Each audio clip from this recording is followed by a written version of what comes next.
Assalamualaikum warahmatullahi wabarakatuh. Selamat siang. Perkenalkan, nama saya Ridwan Gunawan. Nomor induk mahasiswa 2802649896 dari jurusan Teknik Industri. Di presentasi kali ini saya akan membahas tentang pendidikan berkualitas dalam implementasi Pancasila di sekolah. Izinkan saya membagikan layar. Ya, baik.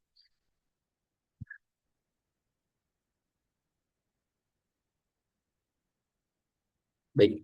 Karakter karakter building Pancasila. Kita akan membahas tentang pendidikan berkualitas dalam implementasi Pancasila di sekolah. Sebelum itu, kita harus mencari tahu latar belakang dari masalahnya.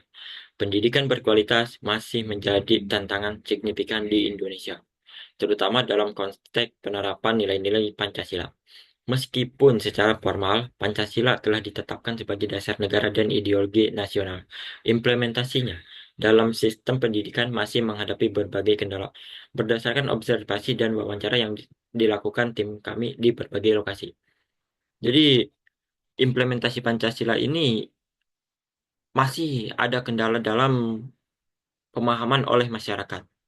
Jadi kita mencari tahu, kita pelajari lebih dalam. Kenapa ini bisa terjadi? Sedangkan padahal Pancasila ini bagus untuk membentuk karakter bangsa. Kenapa penerapannya masih masih kurang gitu kepada mahasiswa atau masyarakat yang lain? Lanjut, rumusan masalah. Yaitu berdasarkan fenomena tersebut, rumusan permasalahan dalam proyek ini adalah satu. Bagaimana implementasi nilai-nilai Pancasila dapat meningkatkan kualitas pendidikan di sekolah-sekolah. Dua, apa saja tantangan yang dihadapi dalam penerapan Pancasila di lingkungan pendidikan. Dan tiga, bagaimana keterlibatan masyarakat dapat berkontribusi dalam meningkatkan pendidikan berkualitas berbasis Pancasila. Ini semua sangat penting untuk kita bahas. Makanya itu kita akan membahasnya satu persatu. Eh, lanjut. Hasil temuan di lapangan. Pemahaman tentang Pancasila dalam pendidikan. Mayoritas narasumber memahami Pancasila sebagai dasar negara, tetapi pemahaman tentang implementasinya dalam pendidikan masih beragam. Hal ini karena nilai-nilai Pancasila itu sendiri belum meresap dalam diri-diri mahasiswa. Makanya dari setiap orang pemahamannya itu menjadikan beda-beda. Dua, tantangan dalam pendidikan berkualitas. Kesenjangan infrastruktur dan fasilitas pendidikan antara daerah, perkotaan, dan pedesaan. Kurangnya integrasi nilai-nilai Pancasila dalam kegiatan pembelajaran sehari-hari. Tantangan era digital, termasuk cyberbullying dan penyebaran informasi yang bertanggung jawab, yang tidak bertanggung jawab.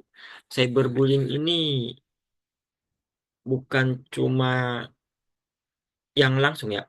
Cyberbullying ini bisa jadi dari ketikan sosmed pun termasuk bully.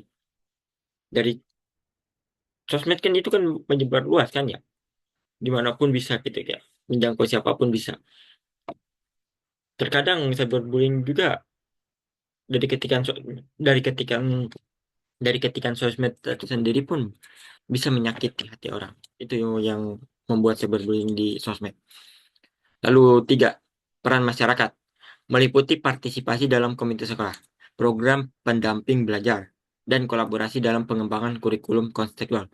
Ini peran masyarakat ini sangat penting karena para anak belajar bukan cuma di sekolah, karena sebelum di sekolah pelajaran itu belajar juga dari rumah, dari lingkungannya tersendiri, dari kerabat-kerabatnya, itu yang akan membentuk suatu karakter anak tersebut.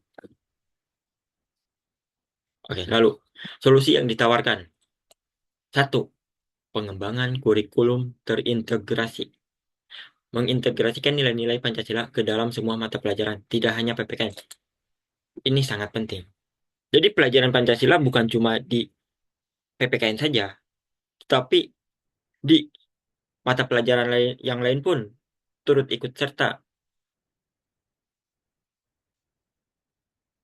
Lalu dua, Penguatan literasi digital berbasis Pancasila.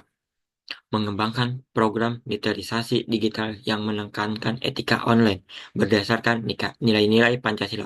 Nah, etika online agar tidak terjadi cyberbullying yang saya maksud tadi.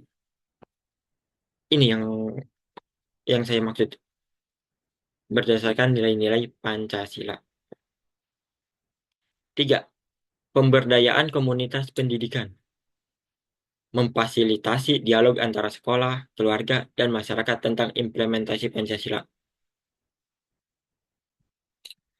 Empat, pengembangan profesionalisme guru. Meningkatkan kompetensi guru dalam mengintegrasi nilai-nilai Pancasila dalam pembelajaran.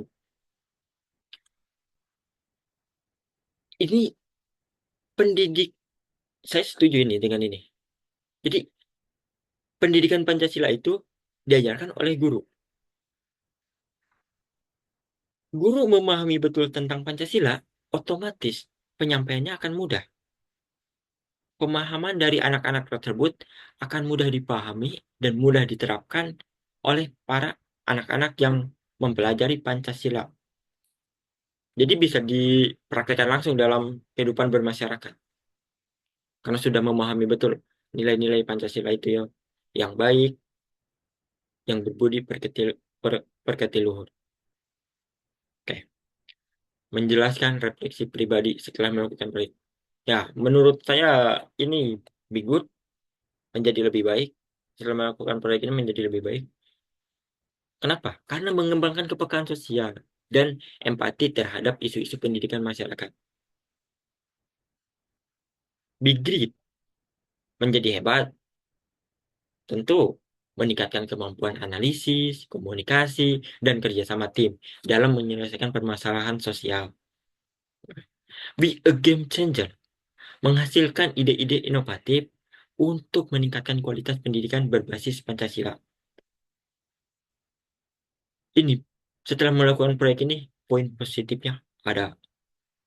Dan ini sungguh sangat bermanfaat. Terima kasih Ibu Bapak dosen untuk mengasih proyek ini. Karena ini sangat bagus untuk pengembangan pendidikan pelajaran-pelajaran kita. Terima kasih. Baik, saya akhiri bagikan layarnya. Terima kasih untuk waktunya. Kurang lebihnya mohon maaf. Wabillahi taufiq wal hidayah. Wassalamualaikum warahmatullahi wabarakatuh. Selamat siang.